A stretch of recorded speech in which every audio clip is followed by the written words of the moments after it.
my YouTube channel. It's me, Dyme LaShawn, and we back at it again. If this is your first time here, welcome. Come on in and grab a seat. However, if you are a babe, a certified babe, aka somebody who is already subscribed, then you already know the vibes because you already gang. This video is going to be about taking inventory of your life, why you should do it, how I do it, and what I think about it. And yeah, if you're interested in that, then let's get on into it. So boom, I want to open up this video by first saying that I think taking inventory of your life is a real biggie. Okay, it's a big one because it's going to dictate a bunch of things that go on with you. And if you don't take inventory, then you don't really know what you got. You don't really know what you're working with. So the best way I would liken this to is a store. So all of us have shopped in a store of some sort at some point. So I would say that your life and you can look at it like a store, your favorite store. And the contents in it would be your inventory. If you're a clothing store, it would be your shirts, your hats, your shoes, whatever. Grocery store, it would be your seasonings, your meats, your produce, whatever. And in order to know what's up for sale, what's up for grabs, what you got in, what you holding, you got to kind of know what's in there. I mean, in order to sell it to someone else, you got to know what you have in stock, what you got going on, what you don't have in stock, what's out of stock, what you need more of, etc., right? And so that's what taking inventory of your life is. Your life is your life, and inside of it you have all of these different moving parts, people, things, hobbies, beliefs, thoughts, and that's your inventory. And without knowing all of these things, without knowing where these things go, it's going to be a lot of discord and a lot of confusion and different things like that. That's what I found. So I think it is important to take inventory and to kind of know what's going on with you, or as you know, the old school would say, know where your ass at, and kind of take stock of those things. How to know when it's time to take inventory. Now, I think that you can be in a beautiful space in your life and still need to take inventory so that you can remain in a beautiful space in your life. However, there are moments where you may feel unhappy, you may feel unfulfilled, you may feel like something's missing, and a lot of those times are perfect times to begin taking inventory and to figure out what might be going on with you. Because the bottom line is that if you don't feel 100% happy and fulfilled, that means something somewhere could be missing.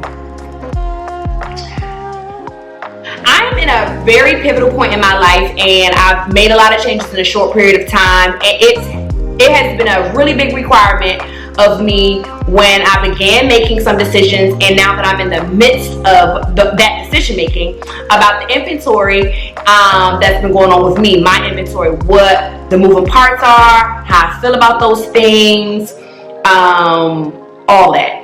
And a part of your inventory is your trauma too. Figuring out like what's what, where is that, who, the who's, the what's, the why's, the how's, kind of, right? So how do I take inventory of my life?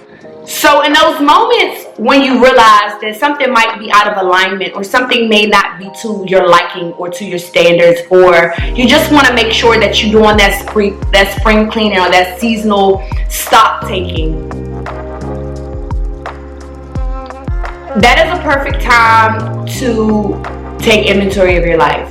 So how do you take inventory of your life? How do you figure out what's what? So for me, how I take stock of my life and how I do inventory is normally ask myself, self, how you doing, self? Are you okay? How you feeling? Are you feeling good? Are you feeling bad? Do you know how you feel? And I'm gonna be real with y'all. A lot of the time, I don't even know how I feel. I know that I'm feeling a type of way, but a type of way isn't really diagnostic. So I have to get a piece of paper, or I have to get my journal, bust my book out, get a little pen, and get the writing life. How do I feel? Or get in the mirror. So how you feel? You been feeling a little blah? What you think that is? And kind of get to the root of that. I think the first part of taking inventory is getting to the root of how you feel, because without the store, it would be no need for inventory. You follow me? You the store. Everything that happens with you, in you, around you, with you is the inventory. But you yourself are a store. So you got to make sure that everything's operating on all cylinders. The structure is good, the foundation is good, so that the inventory can remain or even exist. Because if you ain't there, none of this even matters.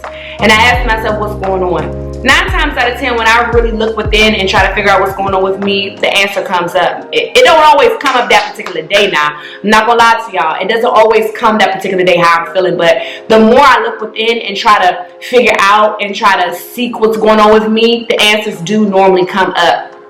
And I think that oftentimes it happens even quicker when I kind of take some time apart from other people's thoughts, apart from, you know, everything else that might be going on, and I just kind of take that time to go within and not really consult other people, or not really you know, be outside amongst the people. Sometimes you got to be inside. Sometimes you can't always be outside. Sometimes you got to go in the house or wherever you feel safe and figure out what's going on with you, so that you know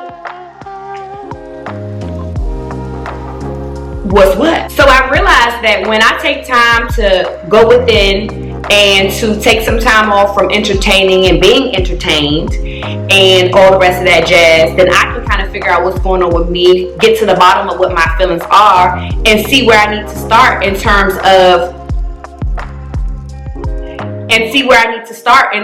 of changes or things I might want to alter. And that is the beginning of how I normally take inventory with me.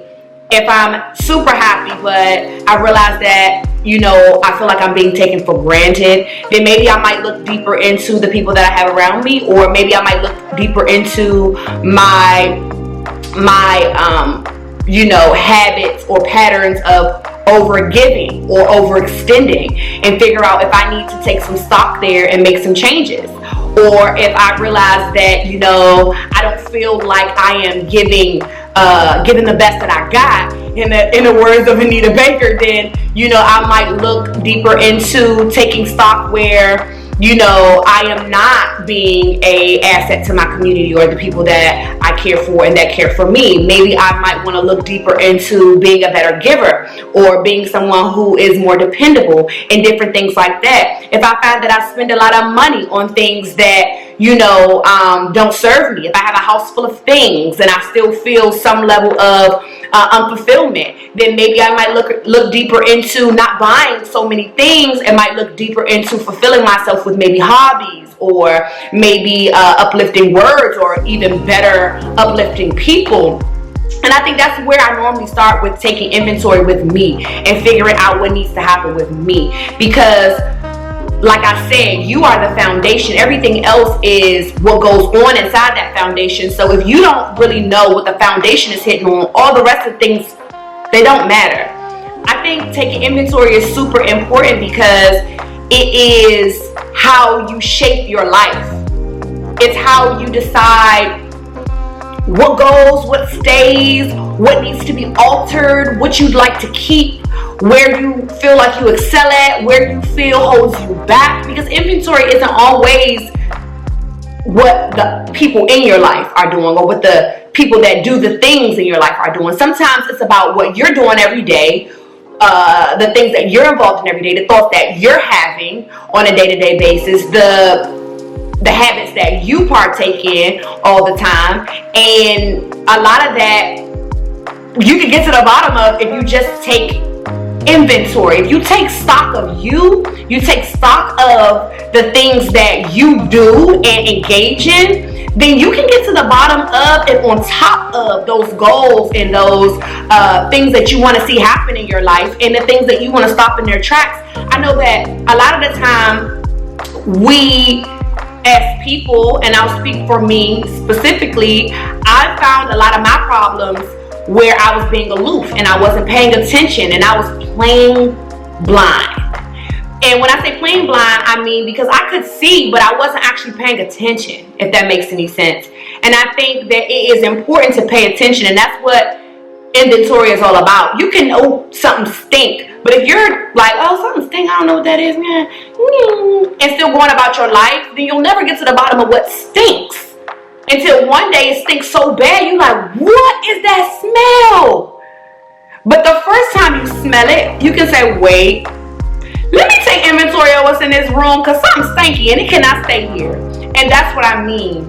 It's more about, it's not about noticing, because I think we all notice when things are awry or things are not the way we want them to be, or things are not to our liking. But I think it's more about paying attention to those moments where we are not satisfied, or we feel unaligned, or we think that things are not operating in the way that we would like them to be. Because once you pay attention, then you can actually tune in and actually make some changes. But if you know it's there, but you're not really focused, and you're just kind of like, but it's something else in here that might smell good, or it's something else in here that I could distract myself with, you'll never get to the trash that you left last week that you forgot, and it's going to fester. And I think that that's another thing about why taking inventory is important. You don't want the stank to sit with you. Sometimes the stank will sit with you so crazy that you don't even know you stinky, because when you first got a whiff of it, you left it, and now you forgot it even stinks, and now you stink. Prime example, you ever gone to somebody's house who has a pet, and to them, their house smells fine, but when you go in, you immediately smell that they have a pet, like, I smell cats, or I smell dogs, or whatever, because your nose ain't attuned to their funk. That's their own personal funk, and you're able to smell it. And they aren't able to take inventory because the first accident that the cat or the dog made, or the first spill that happened, or the first, moments in which their house began to smell, they didn't pay attention. They weren't proactive. They didn't do what they needed to do to keep a clean smelling home. They didn't put the plug-ins in. They didn't do what they needed to do. They didn't spray the Febreze. They didn't get, the house cleaner to come clean up the spots that the cat or the dog made. Now they don't even know they living with the funk. You don't want to be the pet person. You want to be the person that said, I saw that. I smell that. Let me check in with self and see how self feel about that. And take that inventory. Today I was talking to my therapist. It's so crazy, and I was talking to her about, my issues with thinking that something has to be good or bad, or right or wrong, and anywhere in between is, where I get lost. And through talking to her, I realized that once you take inventory of the things that feel good or don't feel good, once you take inventory of the things that you like or you don't like, and once you take inventory of the fact that it may not be necessarily good or bad, it's just all about how you feel and your ability to deal and what that means for you, then nothing else that anybody else has going on or their ideas about it really matter. And that is a part of taking inventory. People will say lots of different things. Oh, this is a good thing because, or this is a bad thing because, or, this is a great opportunity. Why aren't you more happy? And they'll say things like, this person is bad for you. And people will say, well, this person's great for you. I always could see you guys together. And all the rest of these different things that people will put on us and say to us, and things that will commingle with our own thoughts. And sometimes we will forget to take inventory of what we feel. This video is just to encourage you guys and let you guys know that it ain't no right or wrong answer. It ain't no wrong way to eat a Reese's. It is what it is. It's either you like it, you love it, you hate it, you're okay with it, and what you feel needs to happen in your life. And not about a right or wrong answer. It's not about what should go and what should stay. It's all about where you see your life going and how the things in your life align with that particular goal or outcome that you are looking to achieve. I know I did a video last month about, really looking at the lessons that I've learned since turning 30. And I told you guys that I was going to be breaking down different messages that was in that video, because I know that video was a lot to digest. But this particular video was just a piece of it where I was discussing figuring out how you feel about things and going forth and getting those certain desired results. And I hope that this video was beneficial to you, and I hope that this made sense to you in, you know, your journey to accomplish those things you want to accomplish and have those things that you want to have, because it ain't unfigureoutable. And I know for me, I was struggling a lot with what's the right thing to do, what's the wrong thing, because I want to avoid that. What should I be doing? How should I be acting? How should I be? And I realized that at this very point today, it's so crazy that I'm actually filming this video, and then I also had a therapy session today, but I feel like at this very point today, I realized that it ain't no right or wrong answer. It's just dependent on what you need after you take stock of how you want to feel and what you want to see from you and how you want to live. And everything else is subjective. It's pissed to the wind. It's out there somewhere. But the main thing is just making sure you're okay and taking that inventory and doing what you must with that evidence and that data, and going forth with that in a way that is aligned with the result you want to have. So I hope this video was super short and sweet for y'all. I hope it made sense, and I hope that it answered the questions about when to take inventory, why you should do it, and how I do it. I hope to see you guys on the next one. Bye!